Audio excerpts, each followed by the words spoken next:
We interrupt our program to bring you a special broadcast. Boom! Headshot! Hey, it's Clay. Welcome to another League of Legends video. This time I wanted to do a topical commentary. This one's going to be a little bit shorter, focusing more on just the topic of conversation that I wanted to talk about. And this is kind of in response to the video I did prior about one big tip for solo queue success. I believe I talked about mastering one champion, playing them almost exclusively, and getting to the point where you have a high amount of mastery with that champion. This one kind of piggybacks off that. This is another tip that I think really is an important thing to keep in mind when you're playing solo queue. It can really be something that's very impact for you, and it can get you some wins where you otherwise wouldn't. And the basic idea is psychology, that you want to try to manipulate psychology of your team. The morale maybe would be a synonym for that. The attitudes, the companionship, the general thoughts of your teammates is all something that you really want to try and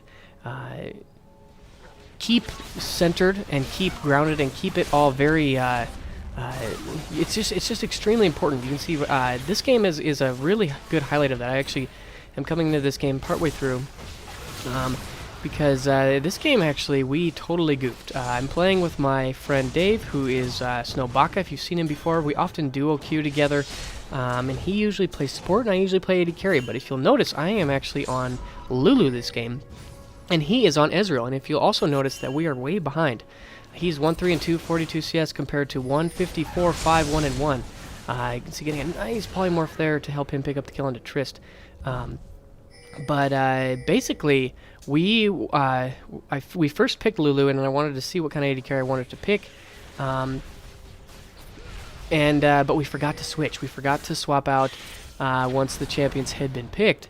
So we ended up going to this with Lulu. If you see, I've got quite a bit of attack damage. I got 4% lifesteal. I got all of my AD runes and masteries running, and Dave started the game with his regular support setup.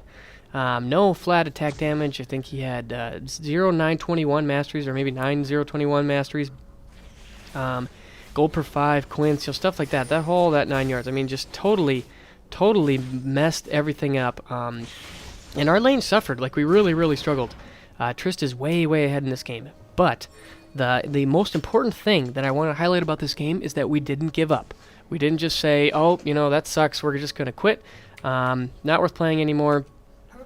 So we're just gonna not even try. But we tried. We stuck it out, and we made an intentional effort to not tell our teammates about what was going on. We wanted to just kind of leave it so that, because I feel like it's one of those things where, like, oh shoot, if you tell your team, oh, I got the wrong runes, or oh, we should have switched and we forgot. Those are the kinds of things that can really put a team on tilt from the very beginning, and that is such a bad thing, especially the first 5 minutes of the laning phase. Something like an early first blood, all those types of things can really, make a team very sad. They can really get the morale going downhill and in a negative direction. That is really not what you want. You very much want to keep your team's spirits high. You want to keep the morale high. And I think this is also in response to, just in general, the community. A lot of people play games with trolls or with toxic players. A lot of times people complain. I think that's one of the things that really turns people away from ranked play, is dealing with that kind of toxicity. But this is something that is very much akin to that. And there are two kind of basic strategies that I tend to go towards. And the first one would be to mute. If there's one particular player that is, being very toxic early, saying things like, oh, surrender at 20, or just someone who's being kind of very negative in general, I am very quick to mute them. I think that it's very important that you don't give them a chance to kind of let their toxicity continue, just because people will really the problems will they will quickly escalate. The problems, the dissension, the team morale will quickly decline. And so you really want to be intentional about, if you just mute them, they don't get inside your mind. Nothing that they're saying is going to bother you because they're muted. There's absolutely nothing for you to worry about. But then the other choice is to try and kind of hold things together, is kind of the way that I like to think about it. But that you're not that you're trying to really like argue or debate with them or just kind of like show them the error of their ways. That's definitely not what you want to do. You want to be playing much more or going about it much more diplomatically. Just trying to reason with them and say, hey, can you maybe ward a little more, maybe a little bit more tanky, but make sure you're always saying please. Make sure you're always saying, just being overly nice in chat and being overly accommodating and not pointing the finger, not pointing the blame at other people. It's one of the biggest things that I think can not only improve your experience but also get you wins. Because if you look at this game, if we would have, told our teammates, oh shoot guys, we really messed up and we accidentally got, we forgot to swap, we should have swapped, why didn't we swap? Well, this game probably would have gone a lot differently. And look at how far behind we are. This game and by no means went well for us. But we were encouraging. I was warding to the best of my abilities. We sent, Ezreal, we sent him split pushing a lot because, he didn't get a ton of gold. So we thought instead of having him be in team fights, we will have him split push. Anybody can split push and just run an auto attack creeps. That's relatively easy to do. But it's really something that I think is very, very valuable. It's a lesson that I have learned time and time again.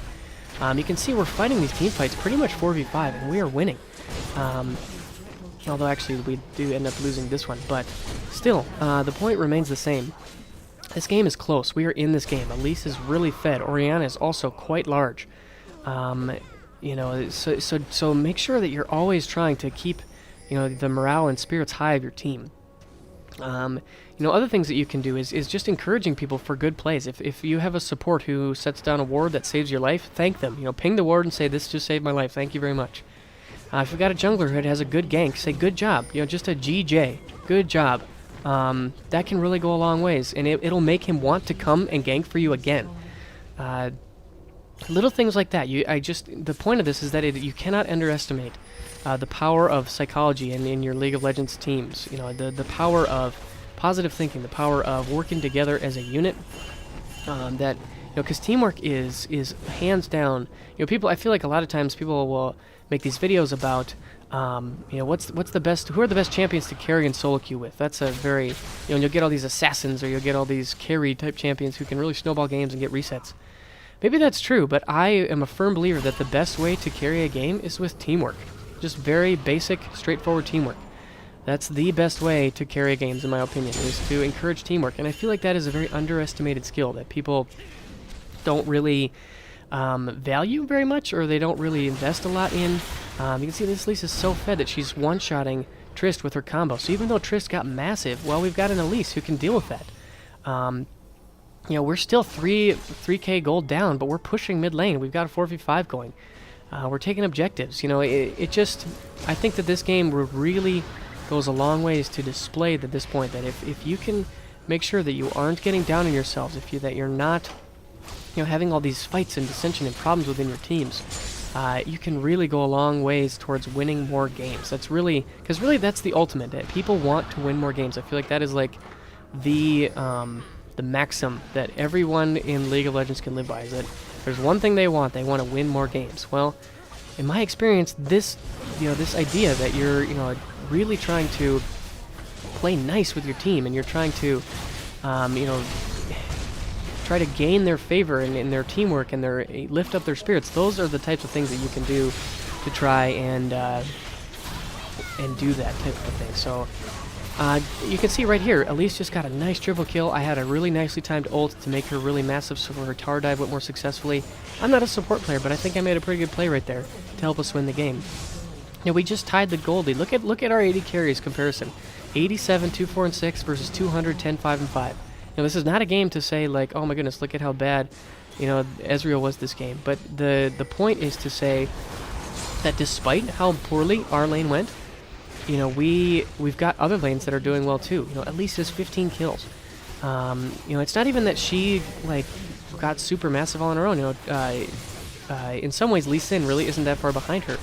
Master Yi is huge, Trist is huge, but because we were able to work together as a team, I really am confident that we were able to win this game. So I hope that this game, even though I showed half of it, I think that this is a good lesson for you guys to, if you're looking to win more games, the biggest tip, the second biggest tip, I guess, that I've come up with so far is that playing nice with your teammates. It sounds so elementary, but I think it is so important. Trying to really limit toxicity, really limit, fighting in chat. Use the mute button. Try to be diplomatic and reach a solution. Encouraging your teammates. Those things can go so far in unifying your team towards a victory. So I hope you guys enjoyed this, and I hope you can go out and spread the love in the League of Legends community solo queue. So I hope you guys enjoyed this video. I'll see you again soon. Bye.